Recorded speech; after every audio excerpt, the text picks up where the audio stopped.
We feel that America is looking to achieve a final agreement, and from our side, we are offering full cooperation. Ukraine has never been and will never become an obstacle to peace. We are working actively and doing absolutely everything we can to ensure that the necessary documents are not only prepared, but also truly realistic. The most important thing is that Russia does not disrupt this crucial diplomacy and approaches the conclusion of the war with 100% seriousness. The war in Ukraine could be inching toward a potential turning point.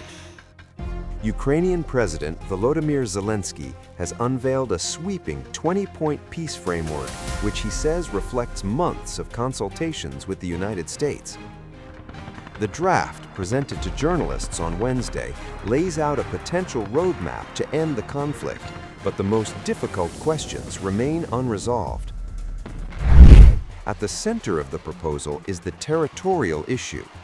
Kyiv is calling for Russian forces to withdraw from Ukraine's Kharkiv, Dnipropetrovsk, Sumy, and Mykolaiv regions, while freezing the conflict along the front lines in Donetsk, Luhansk, Zaporizhzhia, and Kherson.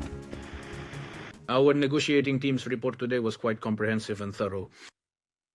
Rustem Umerov and Andriy Ignatov have returned from their meeting in the United States with representatives of President Trump. They reported on the working drafts of agreements that are already in place and on the specific points within these agreements that we have successfully managed to strengthen. We continue to maintain constant contact with America, and we are looking forward to further productive work together. We feel that America is looking to achieve a final agreement, and from our side, we are offering full cooperation.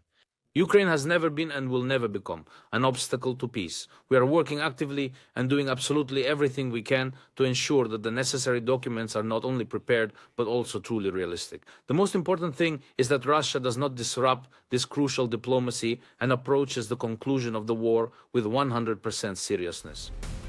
Moscow, however, continues to demand that Ukraine pull back from regions that officially joined Russia in 2022, but remain partly under Kyiv's control. Another contentious point is the Zaporizhzhia nuclear power plant. Ukraine wants joint Ukrainian-U.S. management on a 50-50 basis, rejecting a Russian role, in contrast to Washington's earlier proposal for trilateral oversight. The plan also outlines a peacetime Ukrainian armed force of 800,000 personnel, despite Zelensky previously admitting that Ukraine could not afford such numbers without Western funding. On security, the proposal calls for Article 5-like guarantees from the U.S., NATO, and European allies, ensuring a Western military response should hostilities resume. Under the framework, Ukraine would renounce nuclear weapons, while expecting accelerated EU membership and reconstruction aid totaling up to $800 billion. Provisions on Russian language rights and the Ukrainian Orthodox Church have been replaced with broad commitments to educational programs promoting tolerance and anti-racism. President Vladimir Putin recently said Moscow could consider halting deep strikes on Ukraine on the day it holds an election, provided the millions of Ukrainians living in Russia are also allowed to vote.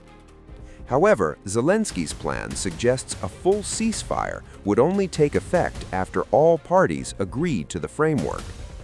Moscow has yet to officially respond to the proposal.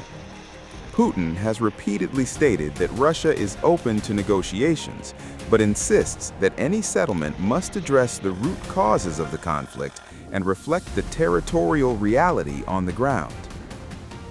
Moscow has yet to respond officially, though President Vladimir Putin has emphasized that any settlement must reflect the realities on the ground and address the root causes of the conflict. For now, Zelensky's framework remains a bold outline, a potential bridge toward peace, but one that will test the willingness of both sides to compromise amid a brutal and protracted war. Ukraine's president says that the U.S. and Ukraine have come to consensus over a number of important issues after marathon peace talks occurred in Florida in recent days. However, key sticking points remain over issues concerning territorial control. That is what will happen to territory that is still being fought over in eastern Ukraine, and also the management of the Zaporizhzhia nuclear power plant. The U.S. will show Russia a 20-point draft proposal that it formulated with Ukraine, and there are plenty of points of agreement, such as security guarantees that Ukraine is seeking from the U.S., which will mirror NATO's Article 5, and also support for economic growth, investment, and reconstruction. However, the question of what will happen in the eastern industrial heartland, where Russia maintains maximalist demands that Ukraine withdraw from territory it still has not captured, that is a big question. Now, Ukraine has repeatedly rejected that demand. The U.S. is proposing a compromise in which this area becomes a free economic zone. Zelensky is saying that is contingent on a referendum so that the Ukrainian people themselves determine their fate and determine what happens to that territory. Another issue is the management of the nuclear power plant in Zaporizhzhia.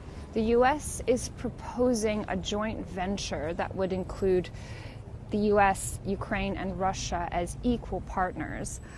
Ukraine does not want to do business with Russia, Zelensky said, and so he counter-proposed a joint venture that would be 50-50 between Ukraine and the U.S., with the U.S. free to distribute its share as it sees fit, presumably with Russia. Now, all of this will depend on Russia's response, which we expect in the coming hours and days, and that will determine the path of the peace process.